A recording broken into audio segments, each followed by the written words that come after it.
Miss Betty's Chicken Fried Karma. Miss Betty was Sweetwater's undisputed queen of the kitchen.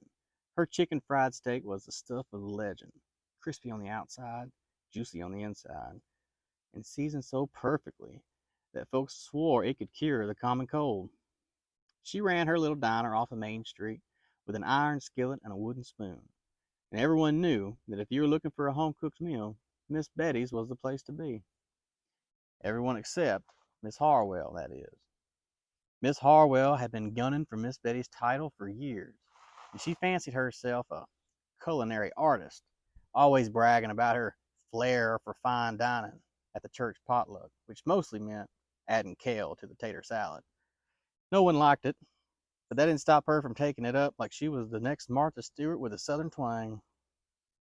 And what really burned Miss Harwell's biscuits, though, was no matter how many dishes she tried to one up Miss Betty with, she never quite managed to steal the spotlight. It was always, "Oh, Miss Betty, your fried chicken is just divine," or "Miss Betty, you really outdone yourself with this gravy."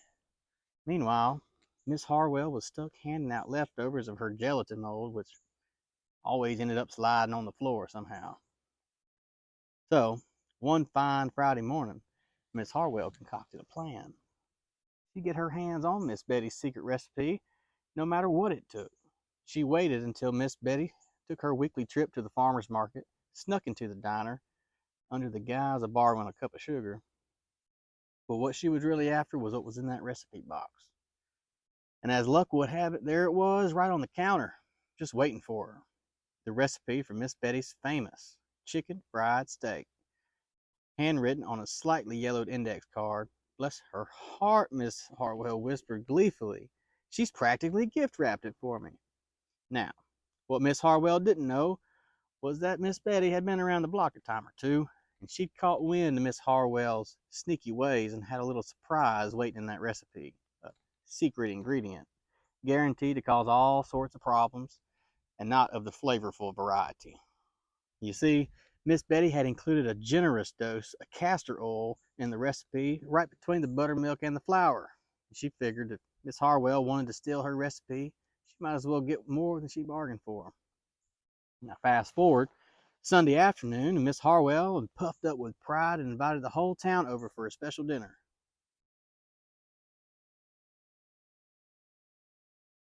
There's a car coming, so I'm going to start over with fast forward.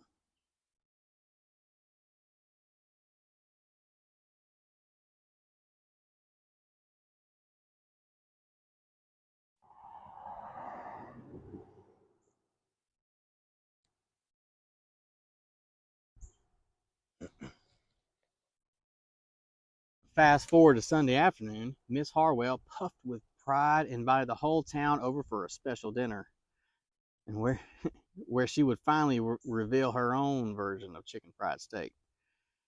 She fried up batch after batch, serving plate after plate to unsuspecting guests, all while beaming like she had just won a blue ribbon at the county fair. People ate it up, though something seemed a bit off. The flavor wasn't quite like Miss Betty's, but folks chalked it up to nerves on Miss Harwell's part. And then it hit. The first rumblings of disaster came from Pastor Jenkins, who suddenly went pale and excused himself from the table with a look of pure panic in his eyes. Then Miss Loudermilk clutched her stomach, and before you knew it, folks were fleeing the dinner table faster than a jackrabbit in a briar patch. The bathrooms at Miss Harwell's house quickly became occupied, with lines forming outside every door. The backyard became a makeshift triage area as people clutched their bellies, groaning and muttering about bad meat and Lord's testing my bowels. Now, Miss Harwell, utterly oblivious to what was happening, kept asking if everyone wanted seconds, until she too began to feel the effects of that secret ingredient. By the time Miss Betty strolled over, curious to see how her little trick had played out, the scene was pure chaos. Miss Harwell was running around with a roll of toilet paper in one hand and a bucket in the other, trying to keep her composure while the townsfolk scattered like chickens in a tornado. Betty watched from a distance, arms crossed, a smirk tugging at her lips. Well, bless her heart, Miss Betty said to herself, trying to stifle a laugh. Looks like Miss Harwell's special dinner was a real movement.